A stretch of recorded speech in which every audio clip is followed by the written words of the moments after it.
विक्की अपने स्कूल में होने वाले स्वतंत्रता दिवस समारोह को लेकर बहुत ही उत्साहित था। वो भी परेड में हिस्सा ले रहा था। दूसरे दिन वो एकदम सुबह जग गया, लेकिन घर में अजीब सी शांति थी। वहां दादी के कमरे में गया, लेकिन वो दिखाई नहीं पड़ी। माँ, दादाजी कहाँ हैं? उसने पूछा। रात को वो बहुत बीमार हो गई थी। तुम्हारे पिताजी उन्हें अस्पताल ले गए थे। वो अभी वहीं हैं। उनकी हालत काफी खराब है। विक्की एकाएक उदास हो गया। उसकी माँ ने पूछा, क्या तुम मेरे साथ दादी जी को देखने चलोगे? 4 बजे मैं अस्पताल जा रही हूँ। विक्की अपनी दादी को बहुत प्यार करता था। उसने तुरंत कहा, हाँ, मैं आपके साथ चलूंगा। वो स्कूल और स्वतंत्रता दिवस के समारोह के बारे में सब भूल गया था।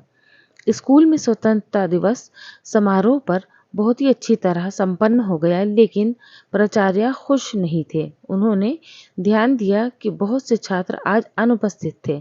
उन्होंने दूसरे दिन सभी अध्यापकों को बुलाया और कहा, मुझे उन विद्यार्थियों के नामों की सूची चाहिए जो समारोह के दिन अनुपस्थित थे। आधे घंटे के अंदर सभी कक्षाओं के विद्यार्थियों की सूची उनकी मेज पर थी। कक्षा 6 की सूची बहुत लंबी थी, अतः वो पहले उसी तरफ मुड़े। जैसे ही उन्होंने कक्षा 6 में कदम रखे, वहां चुप्पी सी छा गई। उन्होंने कठोरतापूर्वक कहा, मैंने परसों क्या कहा था? यही कि सबको स्वतंत्रता दिवस समारोह में उपस्थित होना चाहिए। गोल मटोल उषा ने जवाब दिया, वो बहुत सारे बच्चे अनुपस्थित क्यों थे? उन्होंने नामों की सूची हवा में हिलाते हुए कहा। फिर उन्होंने अनुपस्थित हुए विद्यार्थियों के नाम पुकारे, उन्हें डांटा और अपने डंडे से उनकी हथेलियों पर मार लगाई। अगर तुम लोग राष्ट्रीय समारोह के प्रति इतने लापरवाह हो, तो इसका मतलब यही है कि तुम लोगों को अपनी मातृभूमि से प्यार नहीं है। अगली बार ऐसा हुआ तो मैं तुम सब के नाम स्कूल के रजिस्टर से काट दूंगा। इतना कहकर वो जाने के लिए मुड़े, तभी विक्की आकर उनके सामने खड़ा हो गया। क्या बात है महोदय? विक्की भयभीत पर दृढ़ था।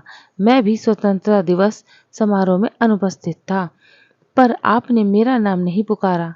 कहते हुए विक्की ने अपनी हथेलियां प्राचार्य महोदय के सामने फैला दी।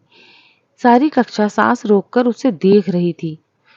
प्राचार्य कई क्षणों तक उसे देखते रहे और उनका कठोर चेहरा नर्म हो गया और उनके स्वर में क्रोध गायब हो गया। तुम सजा के हकदार नहीं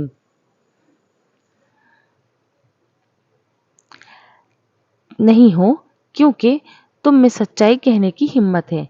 मैं तुमसे कारण नहीं पूछूंगा, लेकिन तुम्हें वचन देना होगा कि अगली बार राष्ट्रीय समारोह को नहीं भूलोगे।